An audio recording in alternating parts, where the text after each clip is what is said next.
Bonsoir, le député du jour aujourd'hui, c'est Jean-Claude Sandrié, député GDR du Cher. Bonsoir Jean-Claude Sandrié. Bonsoir. Merci d'être ici sur ce plateau. J'avais envie de démarrer cette émission par une question toute simple. Vous êtes depuis de nombreuses années en politique, enfin peut-être pas si simple. Quelles sont les utopies auxquelles vous avez dû renoncer et quelles sont celles que vous avez gardées ? Des utopies auxquelles j'ai dû renoncer, je pense que j'ai renoncé à aucune. C'est la meilleure façon de se battre et d'exister. Et celle en laquelle je crois, c'est l'égalité. Ce monde souffre des inégalités qui ne cessent de se creuser, des gens qui n'ont rien, qui ont des difficultés pour vivre, qui sont en dessous du seuil de pauvreté, d'autres de l'autre côté qui s'en mettent plein les poches, et toujours de plus en plus, crise ou pas crise, ils s'en mettent de plus en plus dans les poches. Et je trouve que ça, c'est le plus beau combat qu'un être humain peut mener. Alors comment est-ce que quand la société prend effectivement la direction qu'elle prend, aujourd'hui on continue de garder, de combattre et d'avoir ces utopies dont vous parliez à l'instant ?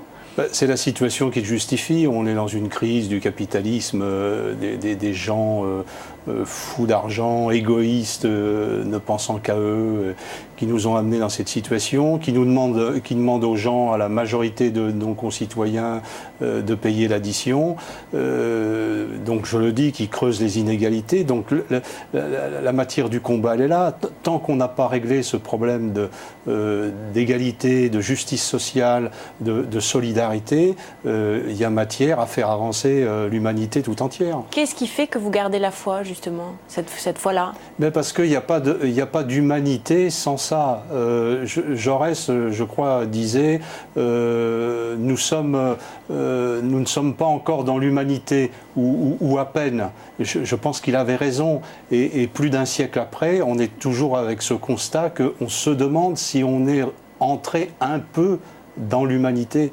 Et quand on voit ce qui se passe, aujourd'hui, c'est ce qu'il faut mettre. Aujourd'hui, ce qui est on met en valeur, c'est l'égoïsme, c'est de faire se confronter les gens entre eux, alors qu'en fait, il faut mettre de la solidarité, et cela suppose que ceux qui s'enrichissent sur le dos des autres, que ça ne se produise plus. Donc ça, non seulement c'est un beau combat, mais c'est le combat qu'il faut absolument gagner aujourd'hui, sinon on va vers des désastres économiques, politiques, sociaux, philosophiques. On va vers un véritable désastre. Il ne faut pas oublier que le fascisme qu'on a connu, l'extrême droite qu'on a connu, tout ça, il n'y a pas de vaccin contre ça. Ça peut revenir, et ça peut revenir très vite. Certaines personnes qui entendraient ce discours diraient que c'est une façon particulière que de faire peur aussi à nos concitoyens pour attirer leur vote ou leurs esprits. Est-ce que c'est une bonne méthode ? Non, c'est pas leur faire peur, c'est, je pense, vouloir les mettre en état de résistance. Et l'état de résistance, c'est un état dynamique en disant, moi j'aime bien cette phrase de Bergson, l'avenir c'est pas ce qui va se passer, c'est ce qu'on va faire. Et moi j'ai envie de dire aux gens, n'attendez pas pour regarder ce qui va se passer, faites et faites comme vous voyez les choses. Et comme vous voyez les choses, c'est assez simple.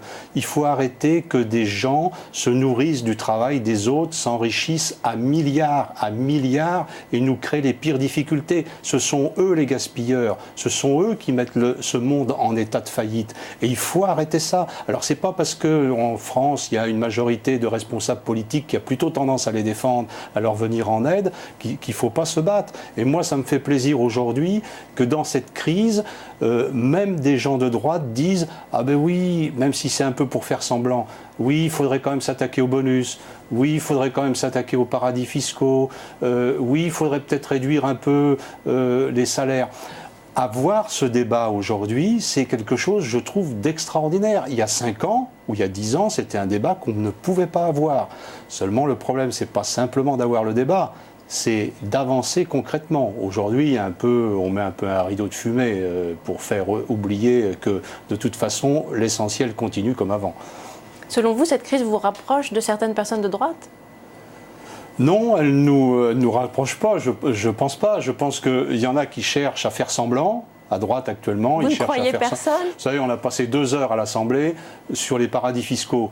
Moi, je riais jaune parce que je voyais que le jeu du gouvernement et de la droite, c'était de regarder la dimension des mailles du filet pour que l'ensemble des requins de ces paradis fiscaux passent à travers. Alors que moi, je faisais partie de ceux qui voulaient que le filet se réduise le plus possible pour qu'il n'y ait personne qui passe à travers. Il faut interdire les paradis fiscaux. Il ne faut pas faire semblant, alors que là, on a fait semblant. C'est-à-dire que les paradis fiscaux, ça continue comme avant. Voilà. Les bonus, ça va continuer comme avant. On va mettre une petite taxe. Un an, on va taxer à 50% au-dessus de 270 000 euros. Vous vous rendez compte, c'est ridicule. Mais 1 an seulement pour ne pas faire peur. Mais pas faire peur à qui ? Pas faire peur à ceux qui ont plein de fric. Mais ceux qui ont plein de fric, il faut les attaquer partout. C'est eux qui mettent les gens aujourd'hui dans cette détresse et les pays dans cette détresse. Nous aurons compris qu'effectivement, vous avez gardé les mêmes espoirs. Je dois vous arrêter là. Oui. Je vous remercie d'être intervenu sur ce plateau. Je vous souhaite une bonne fin de journée, ainsi qu'à nos téléspectateurs, à qui je recommande vivement de revoir cette émission s'ils ont envie sur le site de la chaîne parlementaire, lcpan.fr.